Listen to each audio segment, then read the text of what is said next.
I think we have everyone from this panel here now. So very good afternoon and good evening. And I know somebody joining from even continental Europe and UK as well. So good morning to all of you.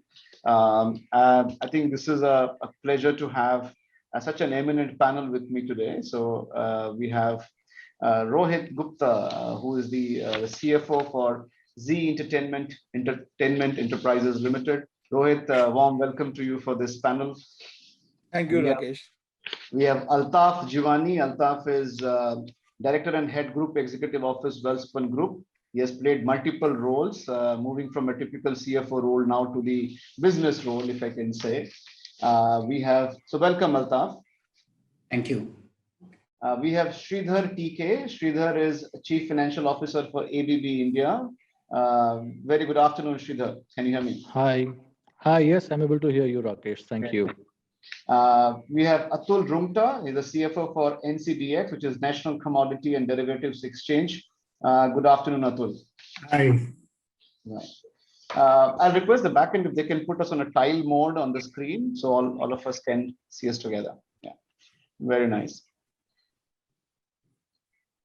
So I think this is an interesting one where just a while back we were talking about and we were hearing from Ravi about the boundary-less finance and how to really go beyond the boundaries and break those boundaries and so on and so forth. I think the roles of the CFO has been, under pressure, evolving and changing with every 6 months, if I can say. Of course, the analyst says 5 years, but I will say every 6 months there has been a different demand and a pressure to the roles of the CFO.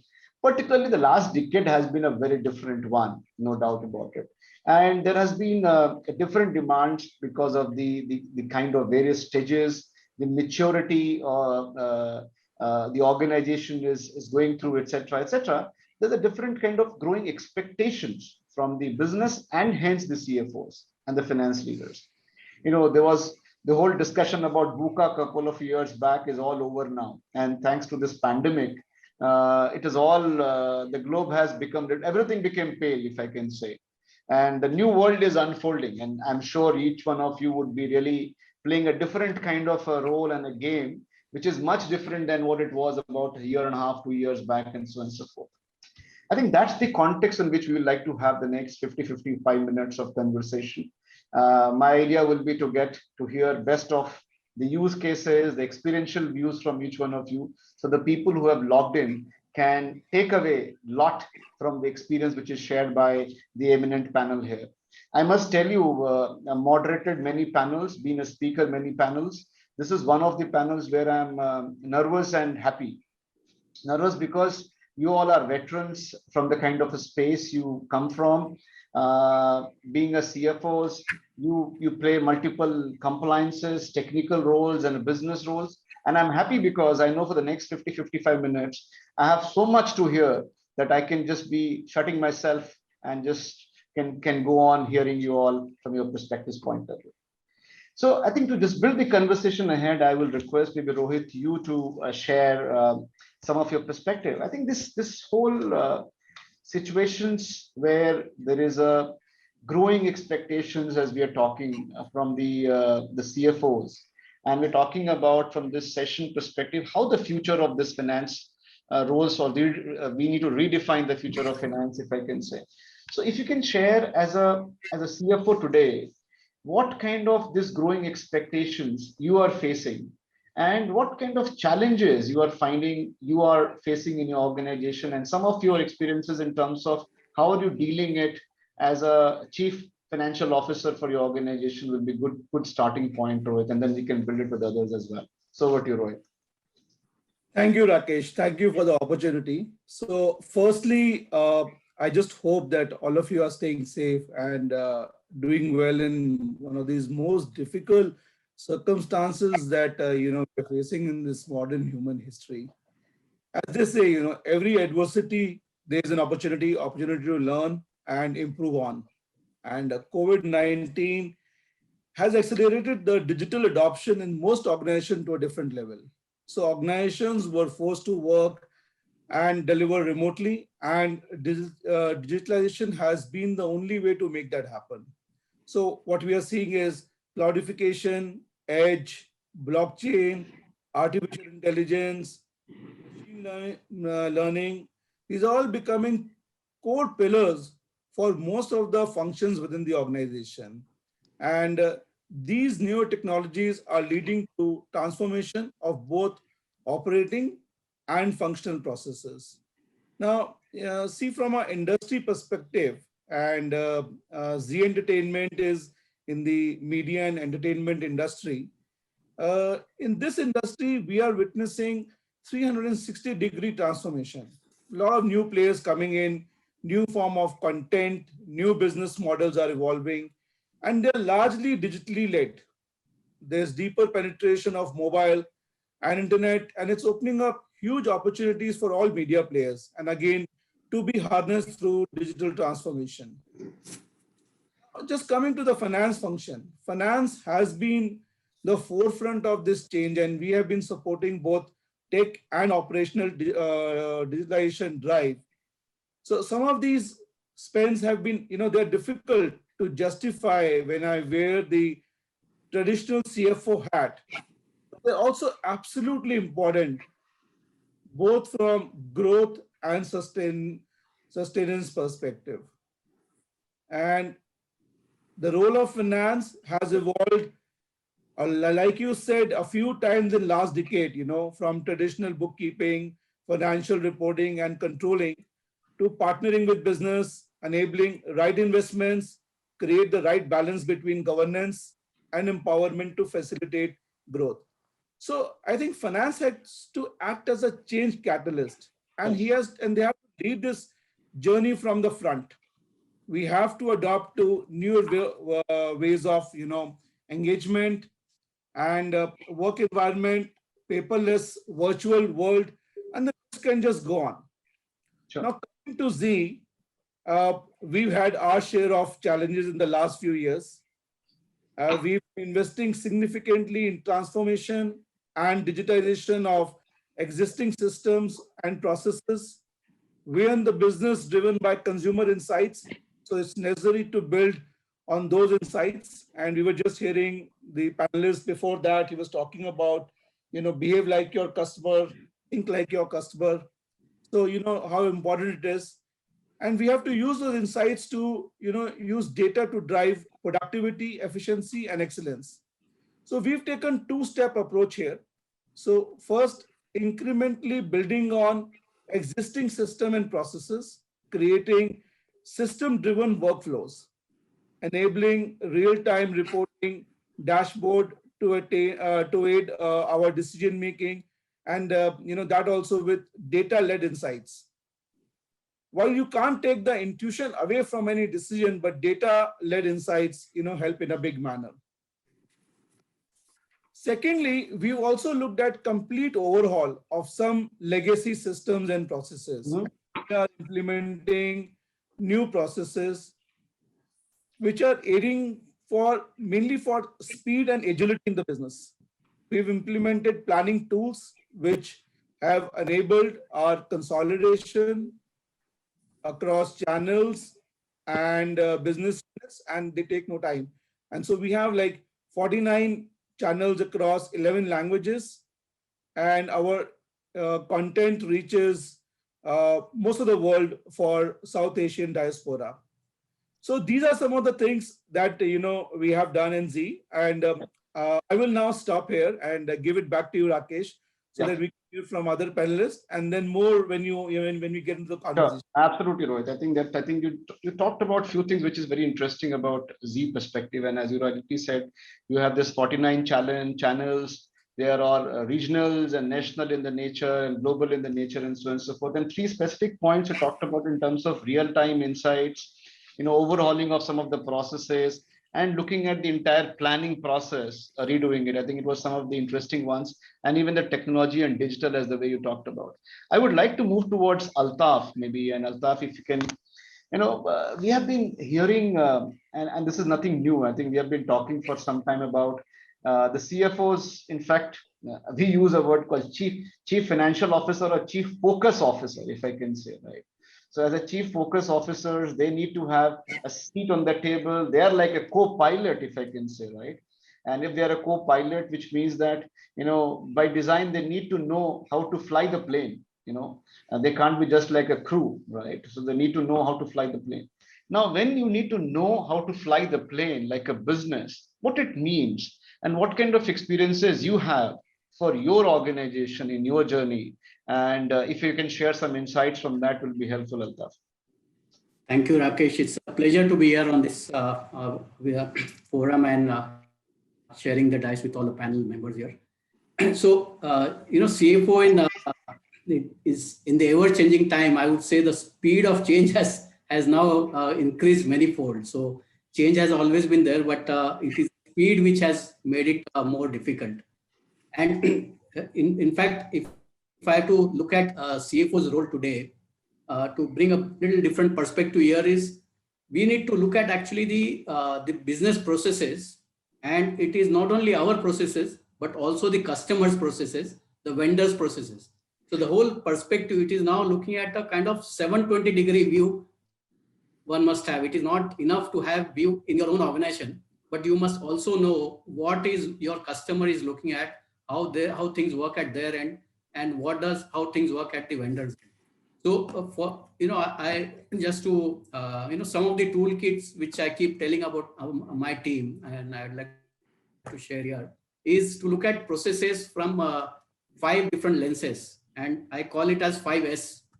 So first S is the simplicity. The second S is actually the scale. The third S is actually the synergy. The fourth S is the sustainability, and the fifth is the speed. And I'll just highlight, using one of the examples. We in Welspun India, actually, we are the largest home textile player in the world. So we make, every 5th towel sold in US is made by us, and every 10th bedsheet sold in US is made by us. So I'll pick up an example of export documentation. That's because 95% of our business comes from export. Now, if you look at the export documentation, it will be varied for every customer. And we are dealing with all these Fortune 500 companies. So each one of them will have their own requirement. So while I would have my endeavor to simplify by saying that I want to have only these 2-3 documents which will go to every customer, it's not going to work. But I will at least make an attempt to find out, can I simplify the entire requirement of the documentation? The second S is about the scale. See, earlier we would dispatch container load of goods. Now with the online, I need to actually dispatch 1 unit. So you can imagine the kind of volume which is going to go up if I have to meet that kind of requirement, of maintaining invoicing and ensuring collection and then doing the accounting part of it. So the scale, it is no longer, expected that you keep adding more resources to scale up your own operations to meet the end customer's requirement. How do I scale? How do I maintain the scale? How do I scale up using the technology? Now, nowhere in the finance, it is expected that CFO would be looking at that. But this is what is now, we need to look at, we need to drive at in the organization. The third is about the synergy. So I remember Ravi also mentioned is to look at, what is the innovation is happening outside your organization. So 10 of 10, the rule which he mentioned, it's a really wonderful thing to look at, is that today we know the kind of innovations which are happening at the fintech is practically disrupting the established organizations. And the best way is to actually tie up and synergize with those fintech organizations. So synergy does not mean only synergizing within the organization with marketing or with purchase, but also synergizing with various innovators, the technology providers, with whom we can synergize and simplify and scale up our own process without adding too much of resource. The fourth lens, which is about the speed, because everything what we are doing, we have to crash the timeline, and that's the challenge. So even that came up in Ravi's discussion, is that how do I look at the speed at which I was actually doing the business earlier? So it is not only that I have to do business with more number of customers, with managing more number of units, but also looking at the speed at which I am doing the business. So that is the fourth S. And the fifth S, which is actually got added recently, is about the sustainability, with the ESG coming in, on the radar for everybody. So for us, it was initially started because we deal with all Fortune 500 customers. So there's a huge pressure from the customer side also to know, they want to know how much less fossil fuel I've used to drive my own processes. So if I start allowing my team members to work from their own home, I can reduce the number of miles traveled by them every day. I need to keep a track of that. I need to demonstrate to them that this is the fuel I have reduced for my own team. I need to see how many papers I have reduced. So we have actually synergized with, in export documentation, the bill of lading is the negotiable document, which all the banks, everybody wants it in the original form. We are tied up with a service provider who has brought banks, the customs authorities, the importers and exporters, everybody on the same platform. So earlier we would print reams of pages, send it to our bank would send it to the customer's bank, and the customer would send it to their clearing agent. All this entire process has now been eliminated, and what would take about, say, a week's time is now happening in few seconds, and the whole process is digitized. I have reduced the number of papers. So it ticks off the sustainability box also, apart from increasing the speed and improving the simplicity of the organization. So this is just one example I used to highlight the 5S of the processes which one has to look at always. Sure. Yeah, thanks, Altaf. I think this 5S also put a lot of structure. The way you are trying to drive this whole simplification, looking at the scale, looking at the the speed and synergy and even the sustainability you talked about, the whole idea. I think also this example was very interesting. And Altaf, I'll come back to this on this in terms of the export documentation to the export as a process. So in a way, you are connecting the point that even though you are a finance leader, and the finance team was still looking at finance processes, but they were going beyond that to the core of the business, because export is a core in a way. So how you really connect it to the core of the business. I think this is very important. At the same point of time, I also wanted to shift a little bit on the same question and maybe request Atul, if you can share a perspective. When we all say there's a lot of growing expectations, and you being a very different kind of organization, in terms of being an exchange, which is have a lot of regulatory and compliance requirement, and the same point of time there is a sometimes, if I can use the word, a typical private company focus to grow the market share as well. So one side you are supposed to grow the market share, and one side you're looking at this whole regulatory and compliances. What kind of expectations you are dealing with, and how are you dealing with some of these expectations as a part of a CFO? It'll be good to hear from you, Atul. Sure. So I think as in terms of the role of the CFO, I don't think any other sort of senior management role in the organization has evolved as much as the CFOs has over the last 2, 3, 4 years or even longer. There was a recent sort of a survey that I read from McKinsey, which said that just 2 years back, just 4 sort of departments were rolling into the CFO, and this is just 2 years back. And recently, when they did the survey, that number had gone from 4 to 6. So that's just to sort of give you a sense that clearly, traditional CFOs who used to spend maybe 80% of their time in what we call traditional finance, whether it's audit or tax or whatever. And that number has probably reduced from 70-80% to something like 25% or lower than that now, because that's something that, in a way is automated, it's getting taken care of by other team members. And the role of CFO has really now become much, much wider. So there's so many more functions, whether it's strategy or in many cases, HR, risk management, management of the board and the shareholders. It's just so many of those things which are now coming into play. And I've seen that in my case as well, that, we are basically a technology-driven organization.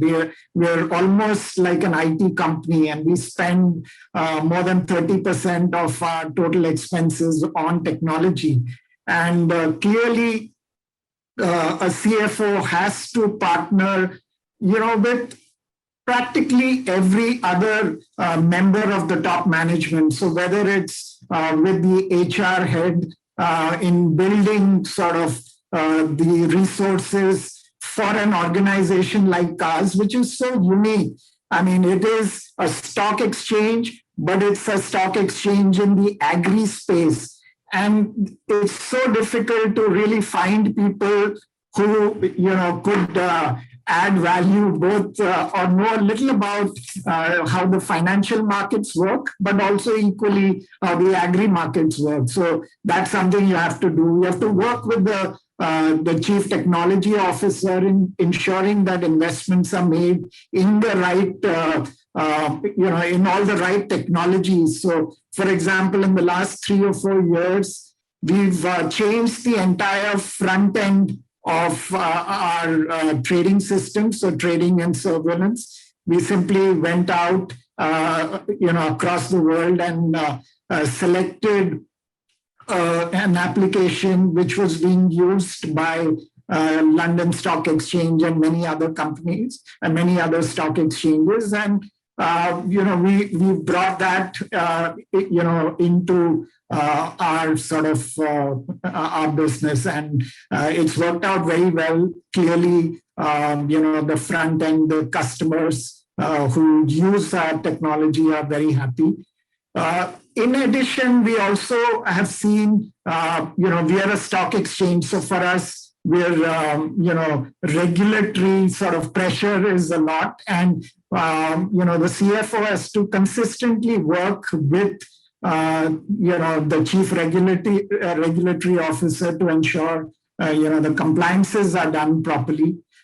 In addition, I think, the need for actionable MIS data visualization, etc., that's increased significantly. So CFOs no longer can afford to just look back, but they've got to look forward and make sure the business is not getting sort of in a way. I would almost say that if you're not moving forward, you're really moving back. So you've got to ensure that that doesn't happen.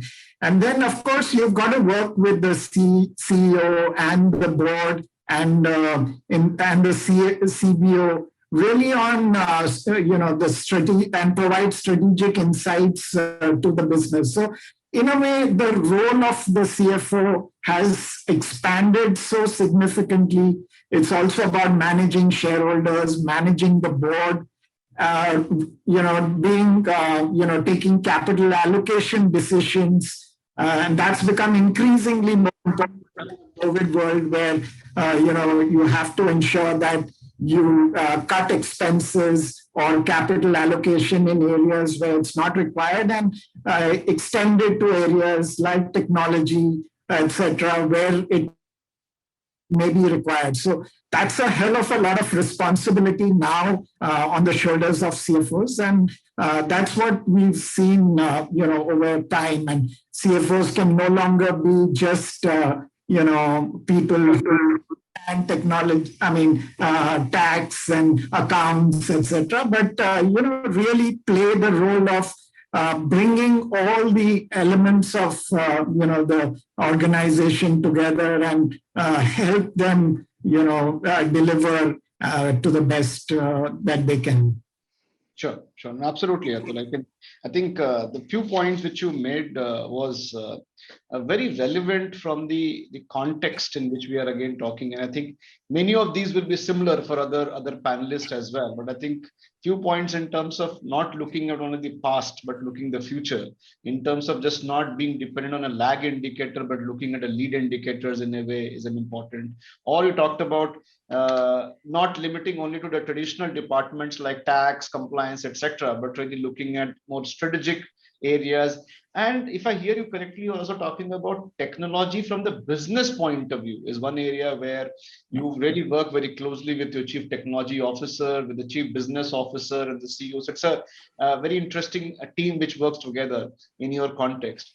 And thinking of how we can learn from the ecosystem as well as the peers and a competition, both, if I can use the word. So like you talked about an example of technology from a London Stock Exchange and how you really embrace it, rather reinventing everything was another great example of from a finance professional's point of view to look at some of these decisioning. I think building this discussion ahead, I would request maybe Sridhar, hearing some perspectives from you. I think there's a lot we talk about. Again from the this whole and I go back by saying this partnering, business partnering to the as the the co-pilot I talked about, or I gave talked about chief focus officer.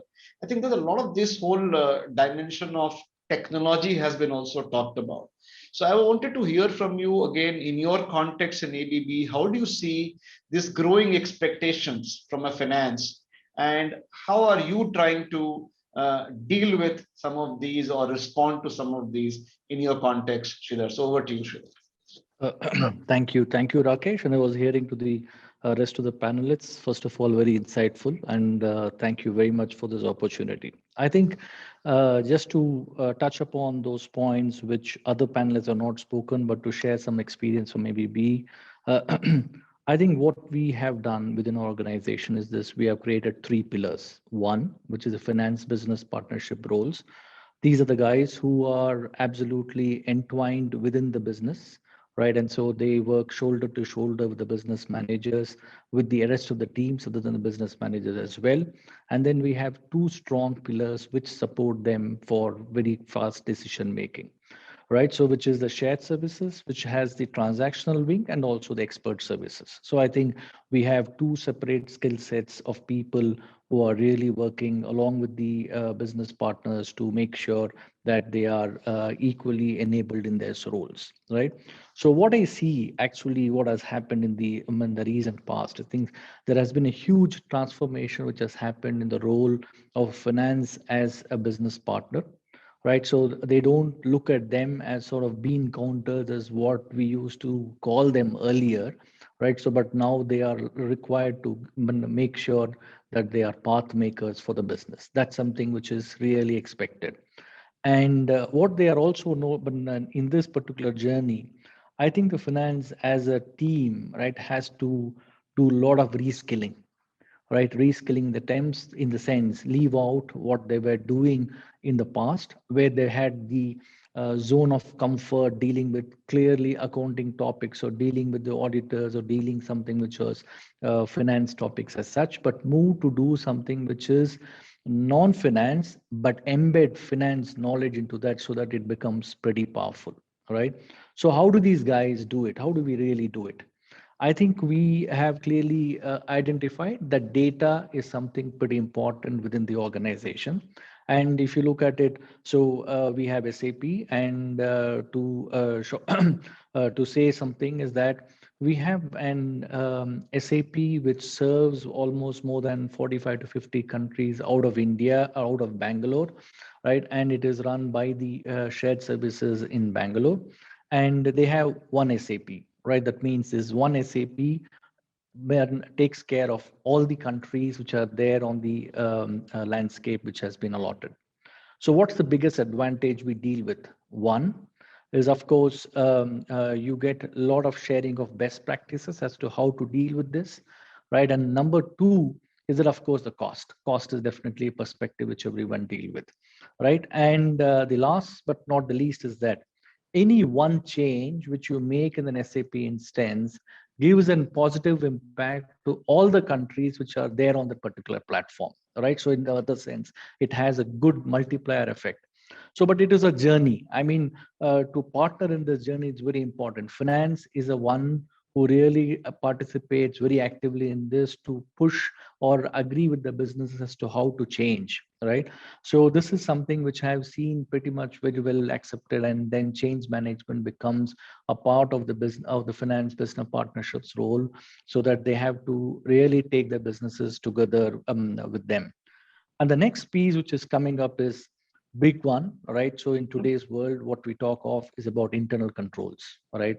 So internal controls, which is a part of the risk management, is too important a topic today.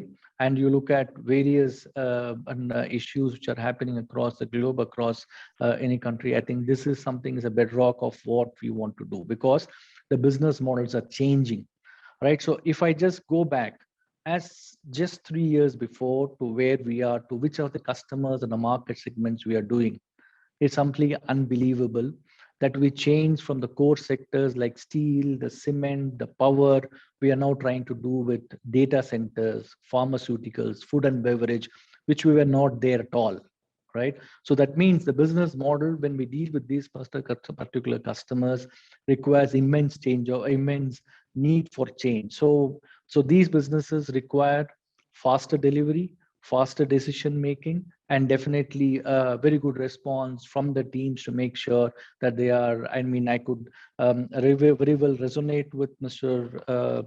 The first context which was said is basically live with the customer for some time to know what the customer needs, and then you will be able to really manage the process within your organization to satisfy a customer, right? So I think this is something which I think is really changing. And with that, I hand over to you, Rakesh. Yeah, no, absolutely, absolutely. And Sridhar, I think you really brought some perspectives on the operating model and the operating structure, the way you have taken a view in terms of how the finance works with the business. So it'd be like really having a partnering team, focused team, or it'd be a shared services which focuses on some of the routine operational stuff, but moving from there to the insights. And reskilling was an important perspective, because I think, as you rightly said, moving away from the zone of, even Ravi was talking in the earlier session as a keynote by saying it's moving from the zone of comfort to the zone of not having that comfort. So uncomfortable areas like business, etc. Because dealing with auditors is something which you grow up as a finance professional doing it, or managing some of the taxes and compliances is the way you grow up, right? So you bring some a zone of beyond comfort is, I think, is a very important point you talked about, Sridhar, and it's a very interesting perspective.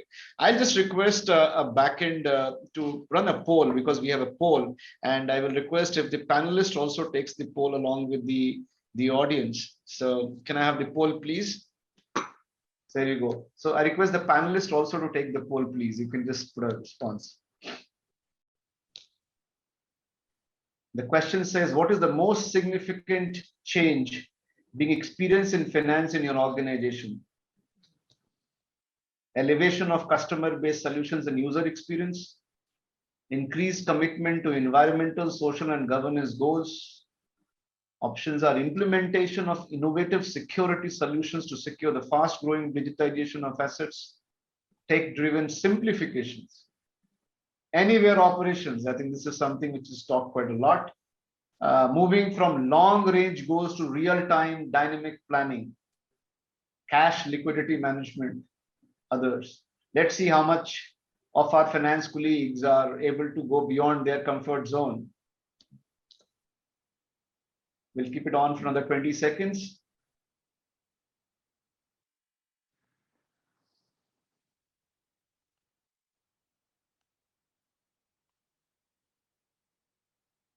Okay. Okay, good. I hope we have sufficient response. So I will request, can we have the results? If you can close the poll and we can have a quick results, please.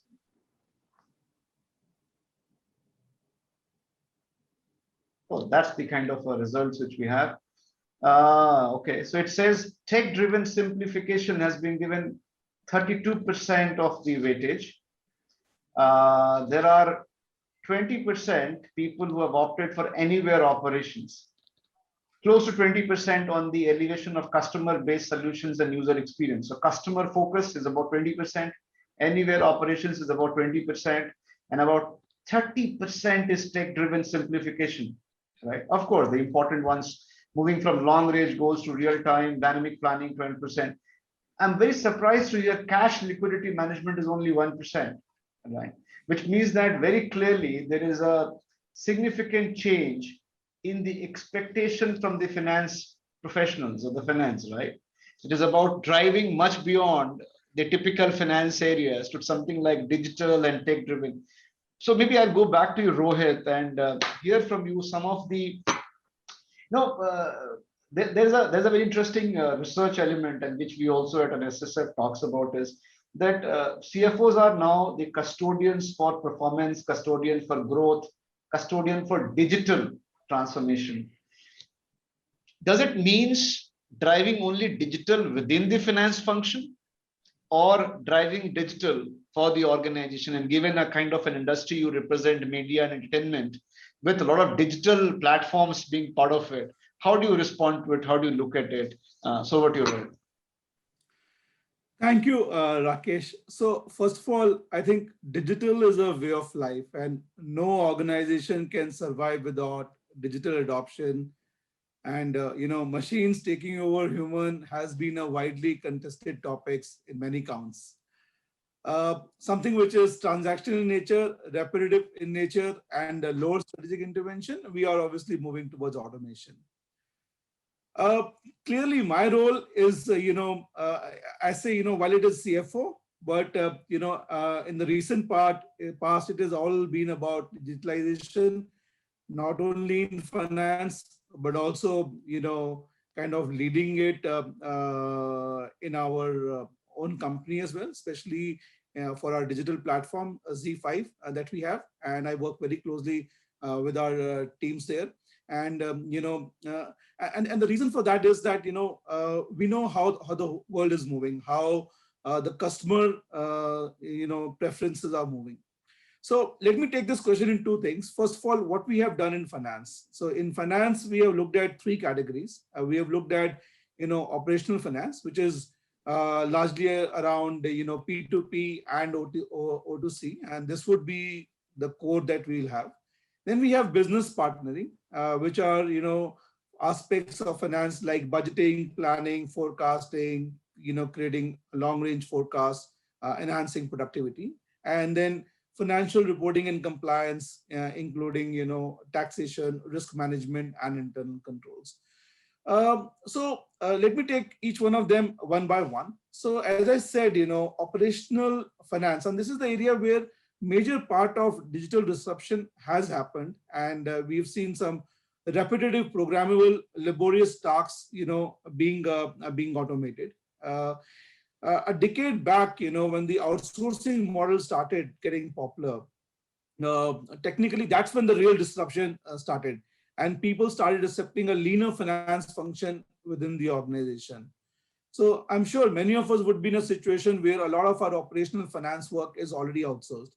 In such a case, we have done an evaluation where, we've seen that whether we should, go for a shared services model or automation.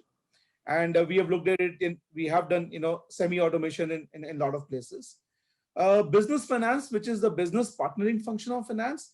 And this is the area where, we have done a lot of automation on the data side. And here, what we are looking at, some of the key things that I would like to highlight is, first is data quality, a very important area, which is often, overlooked while implementing new technology, and especially the quality of the historical data. Then data modeling. A lot of time and effort is invested in data modeling, and clearly it's understood as a restructuring of data to facilitate efficient data processing tools for generating the kind of insights. And it has two aspects. So conceptually data modeling, where the finance person is actively involved, ensuring the business and finance requirements are catered to design the model.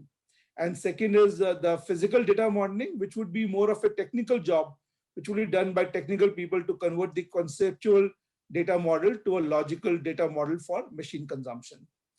Then we have financial reporting and compliances. And here, this is an area where I have never been completely comfortable in outsourcing totally. What we have is, things like financial closing, consolidation activities. We've used automation tools to speed up the process. And then there are tax, where there are a lot of compliances for GST, TDS, etc. And tax as a function, we have done a lot of automation, and there are loads of service providers who are also coming up with customized solutions in taxation. These can be very cost effective. However, the approach we have been following is developing a simple ETL, an extraction tax transformation load solution, which is in-house, which is cost effective and efficient. So I mean, these are the kind of technology automations we have done here.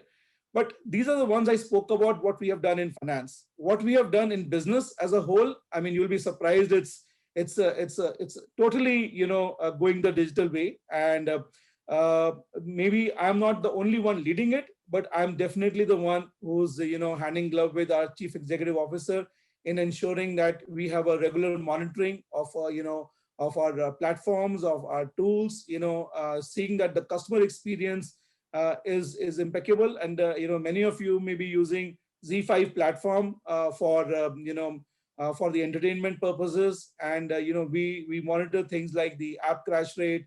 How is it? How's the overall usage that is there? So part of me is also about driving technology in the business, and of course finance as a whole.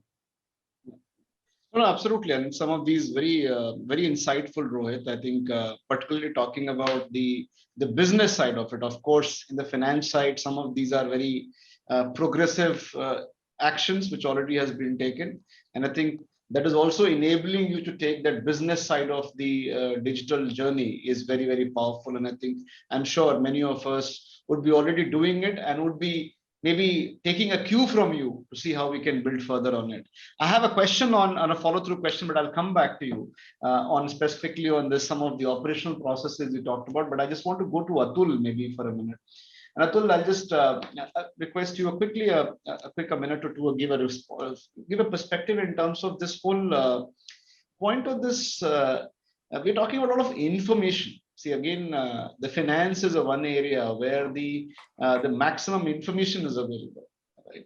And we are also talking about finance as a function, and finance, how move away from the function to bring that or behave like a business, if I can say, right? The maximum information is available with you, the maximum insights is possible in the finance. Now, one is compliance, but as I was saying, and I think you talked about this, looking at the past and looking at the future. How do you deal with some of these informations? What are the value you have seen in an organization where finance can provide literally insights to action, to growth? If any examples or anything which you can share your perspective will be very helpful with it. And meanwhile, I just request if people have any questions, they can drop into the Q&A chat box. I can see some questions were there for the previous sessions, but you can keep adding more questions. I will try to take few from here. And if the panelists are having time, they can also respond to some of their questions through the chat box. So sorry, Atul, over to you. Atul, you're on mute. Atul.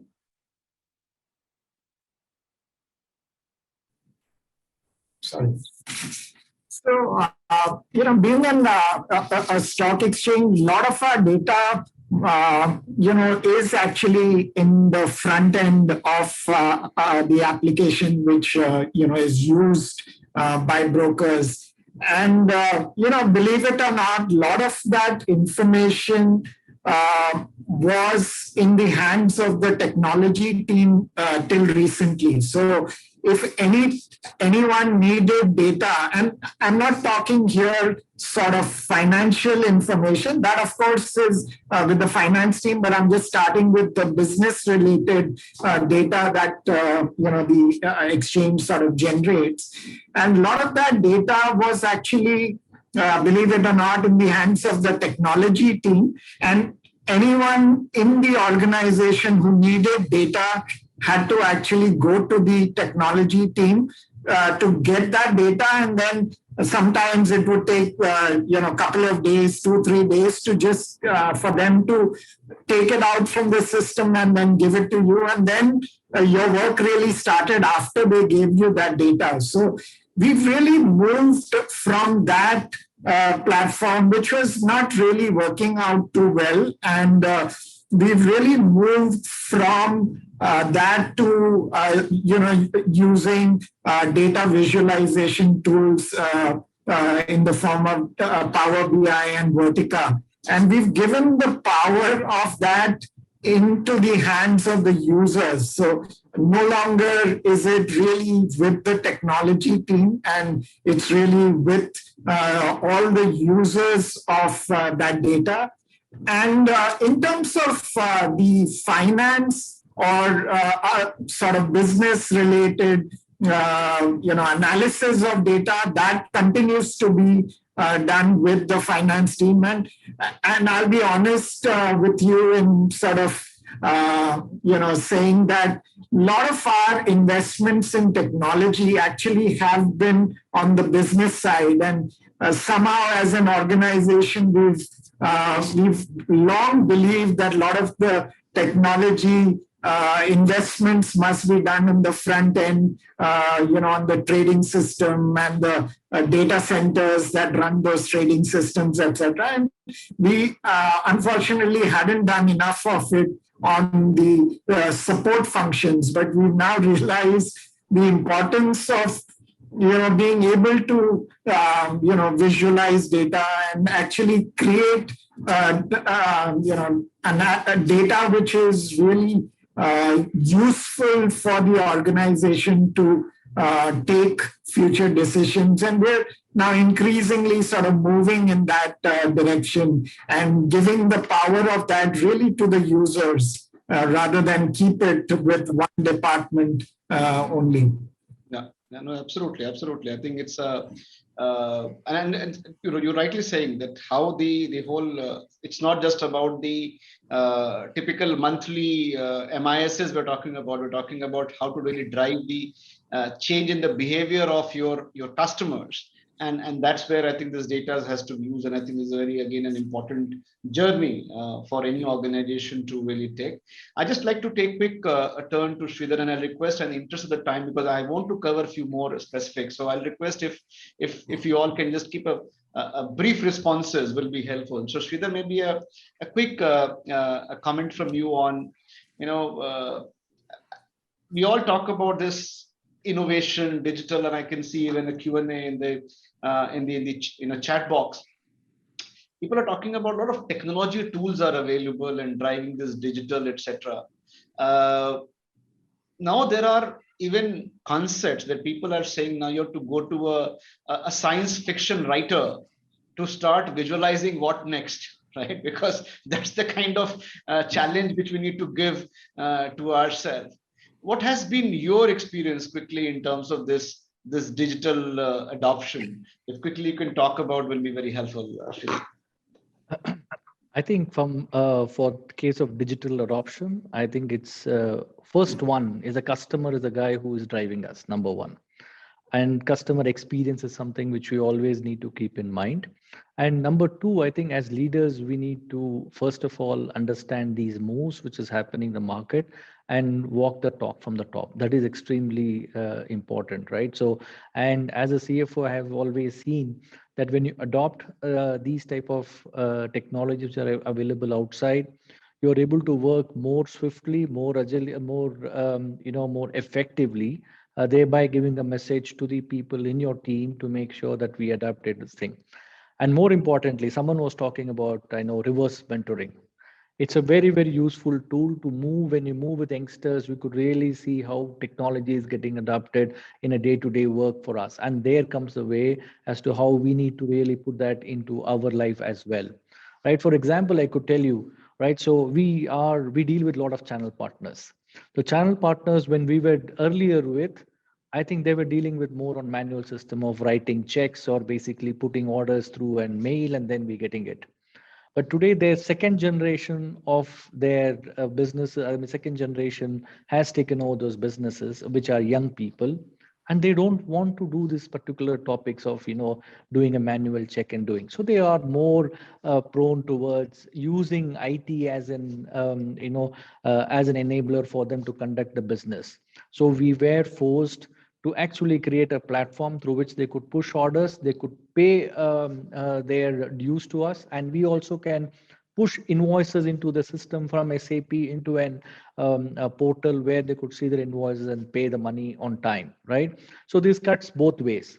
One, we invest in technology to make the customer experience better, but actually it pays back to us pretty fast. So I think it's very important that we as leaders adapt these type of messages with the customer gives and bring it fast into the business, and then thereby create a delighted customer.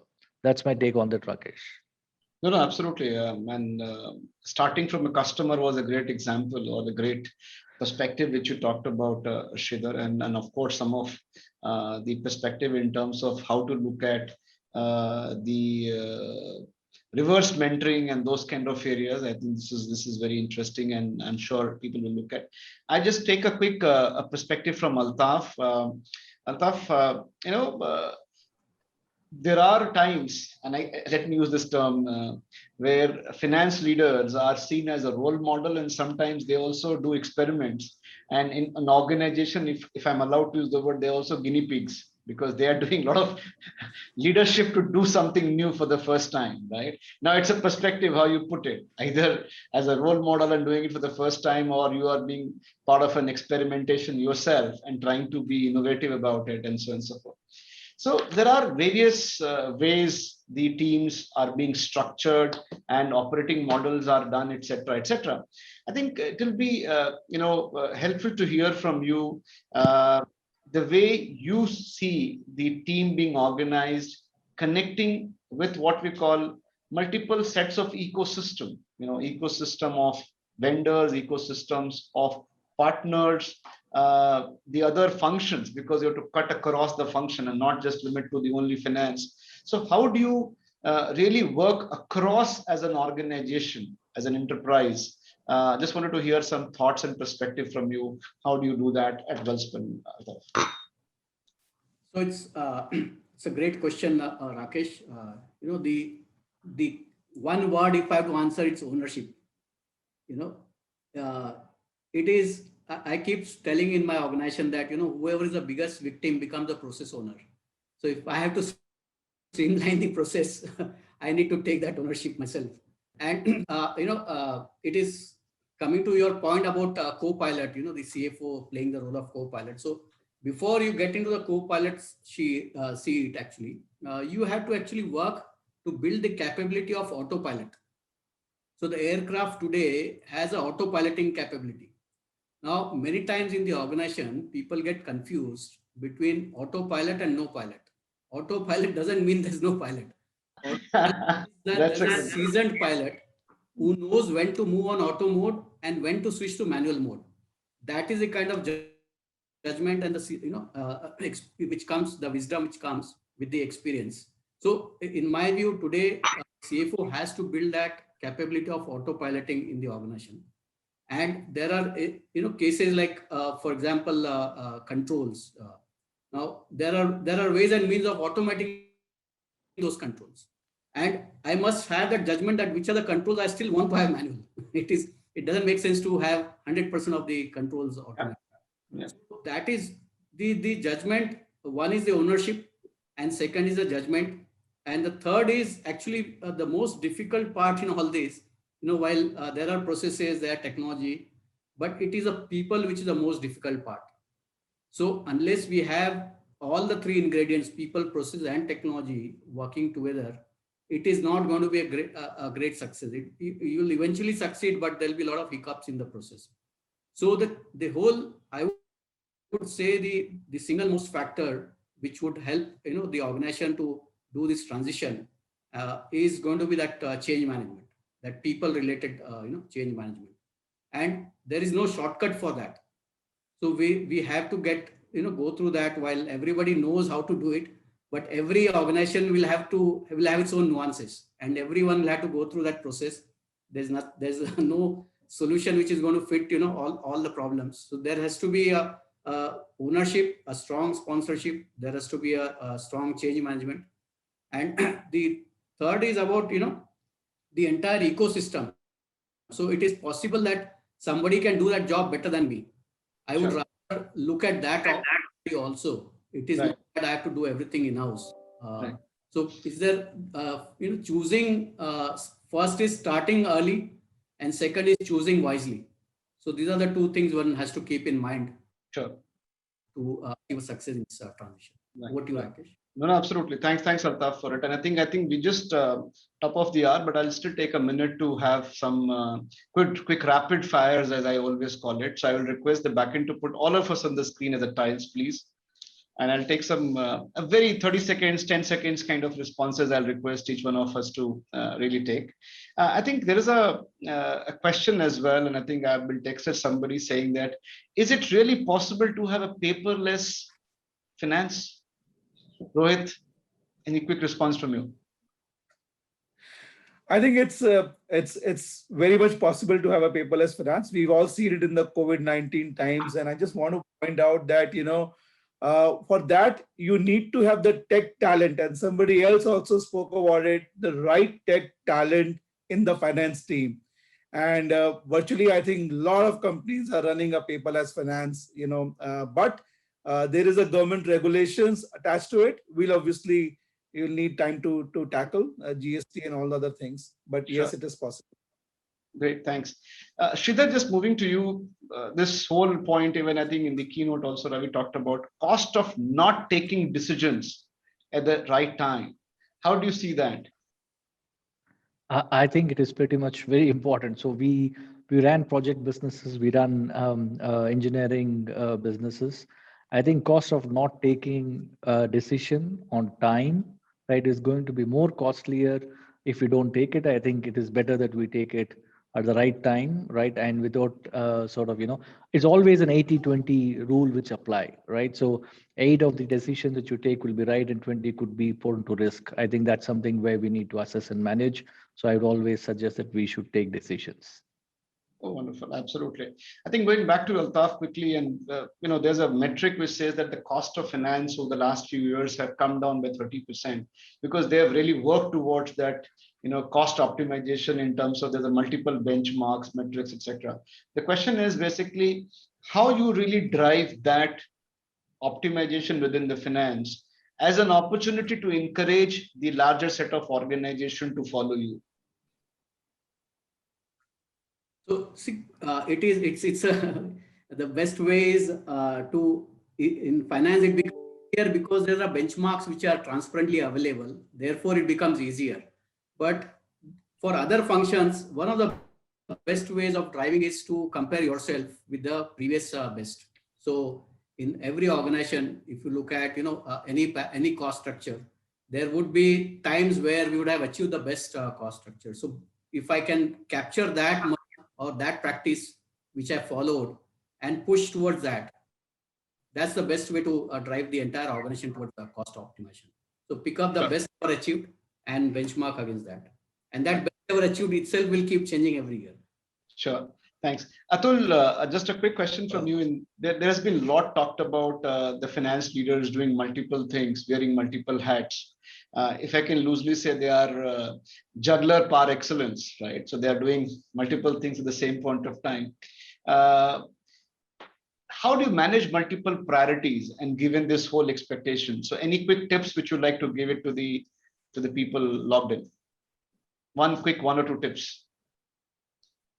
You're on mute, Atul.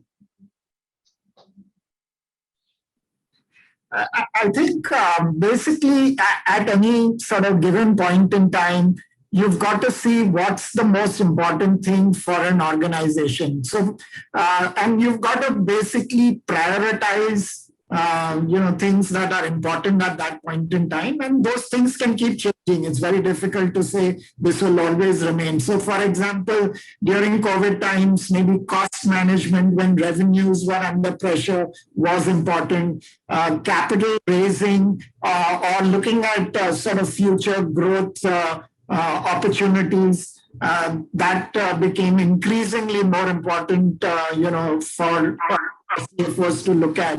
So I would really say that, just look around the organization and see what's really the most important at that point in time and really go for that. And these things do keep changing, but if you understand your business well and the drivers of your business, you'll also figure out what's really the most important thing for the organization to concentrate on at any given point in time. I'll have to cut you, Atul, here, but thanks for that. Just pick 10 seconds from maybe Rohit, you, Sridhar, and Altaf. So Rohit, first you. One tip based on today's conversation which you like to live with the people who have logged in. One tip. One guidance which you like. I would say have a very good data strategy. So if you have a good data strategy, I think that's going to really help you in the coming times. If that's the tip that I can give, Very nice. So data strategy. How about you, Altaf? Remain relevant. Remain relevant. Okay, very nice. That's interesting. How about you, Sridhar? I think ESG is going to be a main topic for all of us. I think start to learn about ESG and the contribution of finance for that. That's fantastic. So remain relevant, think about ESG, look at data strategy, think of what is right at that point of time. It could be cash, liquidity, capital gains, etc., etc. I think this is fantastic conversation. I could have continued for another half an hour, 45 minutes easily with a lot of questions which I have. I know we have a limitation because there's a next panel which is already waiting and they are all peeping in at a point of time. So I'll have to let you all go. And I think I can't thank with my words. I think it was really, really nice having all of you here. I'm sure we'll have more conversations later. So thank you, Rohit, for joining in, finding this time and sharing your perspective. Thank you, Atul, for finding this time, sharing your perspectives. Thank you, Altaf. Really appreciate your time. I think we have been trying to have you, Altaf, for some time, but good to have you today. And Sridhar, it was lovely meeting you. And thanks for your perspective. It was really lovely. Thank you all, and have a great evening and a day ahead.